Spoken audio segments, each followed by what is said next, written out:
Hello, kia ora, I'm Philip Duncan. Thank you for joining us for our Thursday weather update for November the 10th. We've got windy weather on the way for northern New Zealand and some heavy rain as well. And over in Australia, we've got heavy rain and strong winds too. So it's a similar forecast for both nations.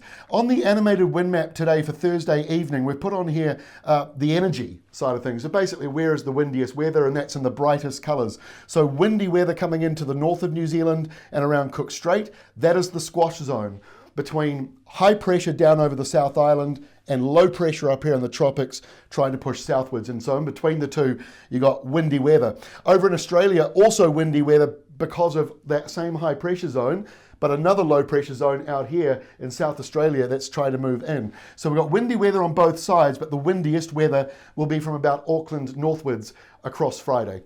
Let's have a look at that windy weather now. So this is at around about lunchtime on Friday. The main squash zone is really right around Auckland. Now this is not extreme, but it is in that 70 to 80 k zone. Gale force is around the early 60s.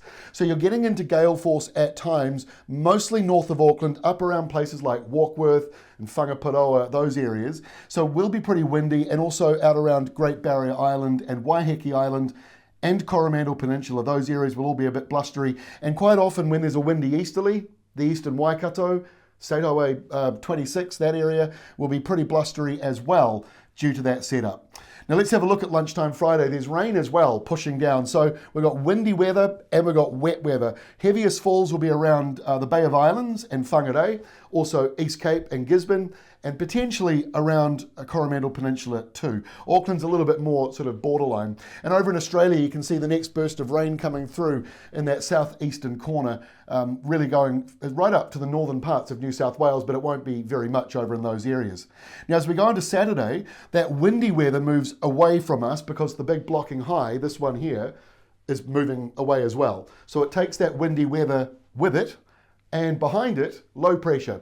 Now, low pressure means instability, and that's what we've got here on Saturday. It means afternoon downpours bubbling up inland from about Canterbury northwards and across the North Island all the way up to Northland. And some of those downpours, because of the low air pressure, the instability, and the afternoon heating, means afternoon downpours, potentially with isolated thunderstorms as well. In Australia, it's Adelaide getting the wind and rain as that next low pressure zone moves on through.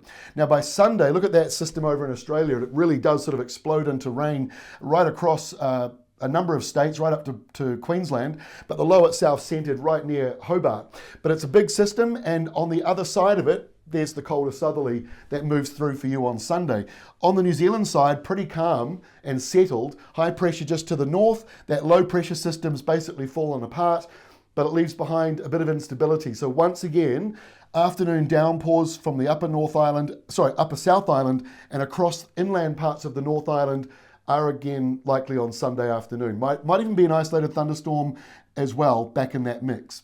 Now next week, it's a tale of two different nations, really. We've got warm nor'westers building back up over the South Island, and on the other side of that low pressure zone, a wintry southerly coming in for Melbourne and for Hobart. Those two cities are expected to see a big temperature drop, as well as snow back again on the mountains and ranges as we go through to the start of next week. It lingers right through until Tuesday as well. Still got that wintry system coming through. On the New Zealand side, still pretty settled. Nor'west winds still around. And our final map for Wednesday next week shows good news for southeastern Australia.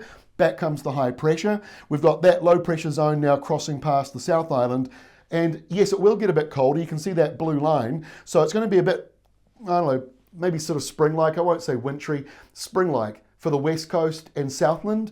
There might be a little bit of snow on the mountains and ranges Wednesday night, but because it's going to be a windy westerly, it won't be too cold. And the North Island's fairly settled around the middle of next week, except for Cook Strait. And up here in the tropics, more downpours and isolated thunderstorms. There's the next low pressure zone. Still not a storm. We're still not really tracking anything too significant up there, despite La Nina now peaking. And that's all from me. We'll see you again on Friday with our next update.